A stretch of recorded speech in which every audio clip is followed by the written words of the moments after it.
Hello aspirants. இந்த வீடியோவில் என்ன பார்க்க போகிறோன்னா, டிஎன்பிஎஸ்சி கம்பைன்ட் டெக்னிக்கல் சர்வீஸ் அதில் இன்டர்வியூ போஸ்ட்டில் கேட்ட கொஷின்ஸில் யூனிட் 6 தமிழ்நாட்டின் வரலாறு, பண்பாடு, சமூக அரசியல் இயக்கங்கள் இதிலேருந்து கேட்ட கொஷின்ஸ் தான் வித் புக் ப்ரூஃபோடு பார்க்க போகிறோம். வாங்க ஒன் பை ஒன்னாக பார்ப்போம். மொத்தம் 20 கேள்விகள். பின்வருவனவற்றுள் கே ராஜகோபாலாச்சாரியின் வேதாரண்யம் உப்பு சத்தியாகிரகத்தில் துணை நின்று வேலூர் பெண்கள் சிறைச்சாலையில் முதல் பெண் அரசியல் கைதியாக அடைக்கப்பட்ட சுதந்திர போராட்ட வீராங்கனை ருக்மணி லட்சுமிபதி.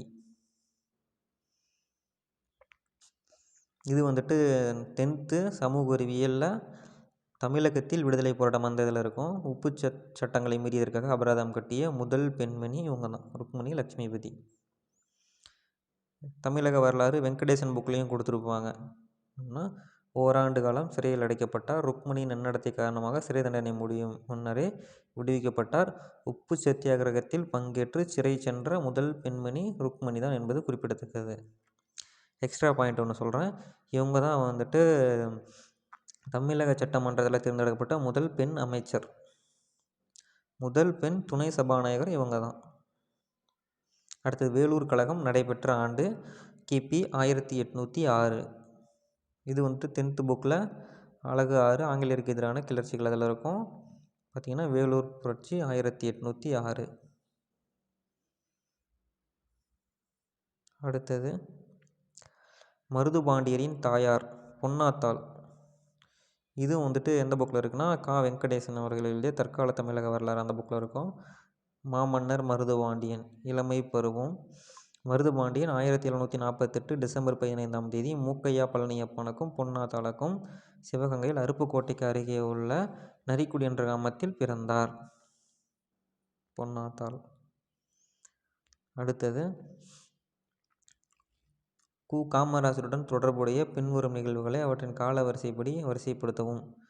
இது 1 to 4 3 1 2 4 3. ஃபஸ்ட்டு கு. காமராஜர் அவர்கள் நீல் சிலைக்கு எதிராக போராட்டத்திற்கு தலைமை தாங்க பிற முன்னணி தலைவர்களின் கைதிற்கு பின்பு அவர் தலைவராக தேர்ந்தெடுக்கப்பட்டார். உப்பு சத்தியாகிரகத்திற்கு தன்னார்வலர்களை இணைத்ததற்காக அவர் கைது செய்யப்பட்டார். அடுத்தது மெட்ராஸ் சதி வழக்கு என அழைக்கப்படும் மாகாணங்களுக்கிடையே சதி வழக்கில் அவர் மீது குற்றம் சாட்டப்பட்டது.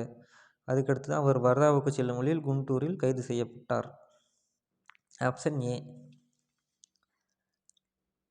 அடுத்தது உயர்ந்த நாணயத்தை புகட்டும் செம்மொழியின் தொகுப்பு இதுபோல் உலக இலக்கியத்தில் வேறெங்கும் இல்லை என திருக்குறளை போற்றியறிஞர் ஆல்பர்ட் சுவிட்சர். இது எங்கே இருக்குன்னா தமிழ் இலக்கிய வரலாறு மு. வரதராஜன் அவர்கள் எழுதிய புக்கில் இருக்குது. ஆல்பர்ட் சுவிட்சர் என்னும் ஜெர்மன் தத்துவஞானி, பல துறை பேரறிஞர். வாழ்வுக்கு உரிய அன்பு நெறியை கூறும் உயர்ந்த நூல் என்றும் உயர்ந்த நாணயத்தை புகட்டும் செம்மொழியின் தொகுப்பே இதுபோல் உலக இலக்கியத்தில் வேறெங்கும் இல்லை என்று கூறி புகழ்ந்துள்ளார்.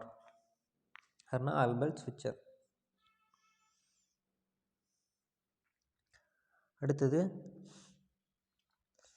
சிம்ம விஷ்ணு சதுர்வேதி மங்கலம் மணலி, பராந்தக சதுர்வேதி மங்கலம் குரட்டூர், தீன சிந்தாமணி சதுர்வேதி மங்கலம் வேளச்சேரி, வானவன் மாதேவி சதுர்வேதி மங்கலம் பல்லாவரம்.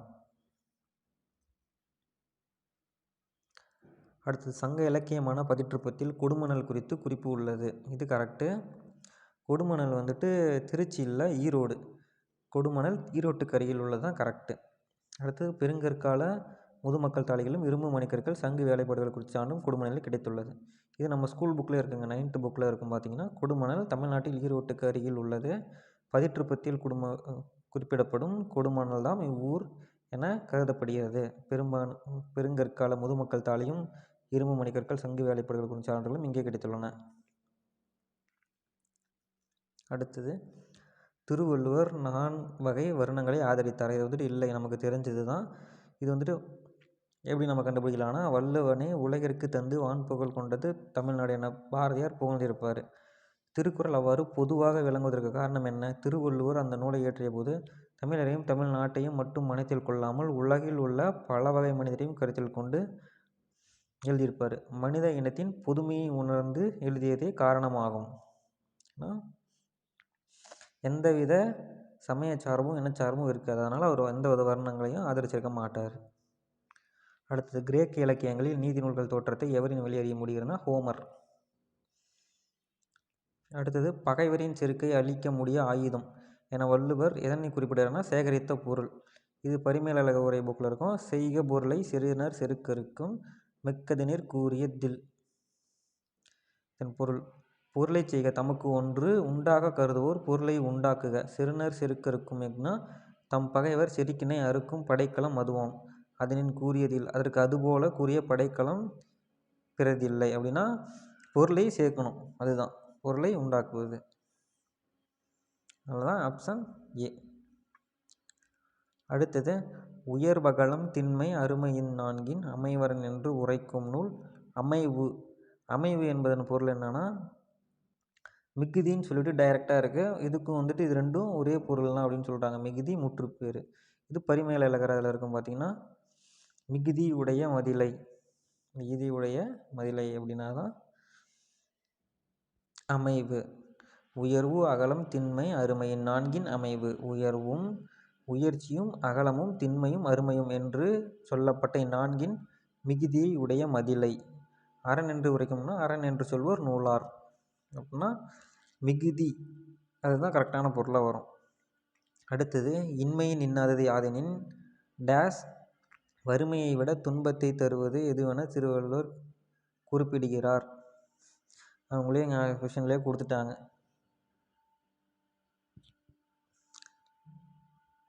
வறுமை தான் இதுக்கு ஆன்சர். இது எங்கே இருக்குன்னா இன்மையின் இன்னாதது யாதெனின்.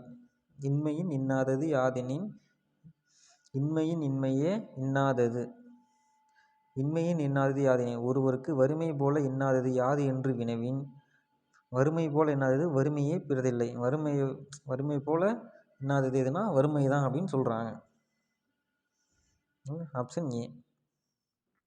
எத்தனாவது திருக்குறள்னா 1041வது திருக்குறளில் கொடுத்துருக்காங்க. அடுத்தது திருவள்ளுவரின் சரியான சொற்றொடர். இவர் பொருட்பெண்டிர் பொருட்பொருளாளர் இப்படி தான் பெண்களை அழைச்சிருப்பார். அதுதான் அவர் பார்த்திங்கன்னா பொருளாளர் பொருட்பெண்டிர். 914 பொருட்பொருளாளர் பொன்னளந்தோயா ரருட்புறு லாயு மறைவி நவர். அடுத்தது பொருட்பெண்டிர் பொய்மை மொய்க்க மிருட்டையிர் லேதில் பிணைந்தெளியி அற்று. அடுத்தது இதழகல அந்தாதி என கூறப்படும் அந்தாதி இலக்கிய வேலகை நீரோட்ட யமக அந்தாதி. அடுத்தது பிற நாயன்மார்களிலிருந்து வேறுபட்டு இறைவனை சமமாக பாவித்து நகைச்சுவை கலந்து பாடும் மரபுடையவர் சுந்தரர்.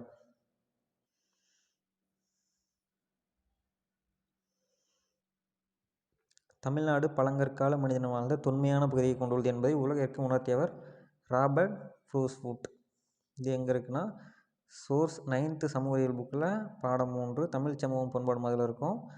1863 சர் ராபர்ட் ப்ரூஸ்வுட் என்ற இங்கிலாந்து நிலவியலாளர் சென்னைக்கு அருகில் உள்ள பல்லாவரத்தில் பழங்கற்கால கருவிகளை முதன்முறையாக கண்டுபிடித்தார்.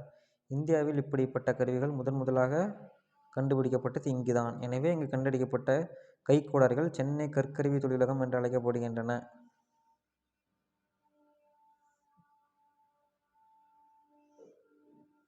அடுத்தது சரியாக பொருத்தமானதை தேர்ந்தெடுக்க. 2, 3 தான் கரெக்டு. பூம்புகார் அகழாய்வு 1942, கொடுமணல் 1992. இது மற்ற கருதும் அறிக்கை மட்டும் தவறானது. அடுத்தது தொல்லியல் அகழாய்வுகளில் தமிழின் செம்மொழி தகுதி பற்றிய அறிக்கையை ஒன்றிய அரசுக்கு தெரிவித்தவர் ஜார்ஜ் எல்ஹாட். மேனாள் முதல்வர் ஜெ ஜெயலலிதா கேட்டுக்கொண்டிருக்காங்க, அவ்வாறு செய்தார். இது தவறு. ஏன்னா 2004 தான் தமிழ் செம்மொழி அப்படின்னு சொல்லிட்டு அறிவித்திருப்பாங்க. ஏ சரி, காரணம் தவறு. பிரதான தெய்வங்களை அவற்றின் தொடர்புடைய நிலங்களுடன் சரியாக பொருத்தவும். 3, 2, 4, 1. மாயோன் முல்லை சேயோன் குறிஞ்சி வேந்தன் மருதம் வருணன் நெய்தல்.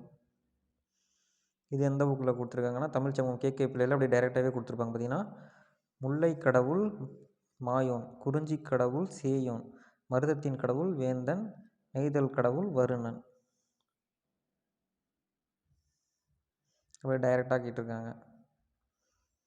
அடுத்து சென்னை மாகாண சபை எந்த ஆண்டு தோற்றுவிக்கப்பட்டது? 1884. இது 10th புக்கில் அலகு 9ல் இருக்கும். சென்னை மாகாண சபை 1884. அவ்வளோதாங்க, 20 கொஷினும் முடிஞ்சிருச்சு. தேங்க்யூ ஃபார் வாட்சிங். சில இது நம்ம கண்டுபிடிக்காமல் இருக்கும், அது எங்கே இருக்குன்னு கமெண்ட் பண்ணுங்கள்.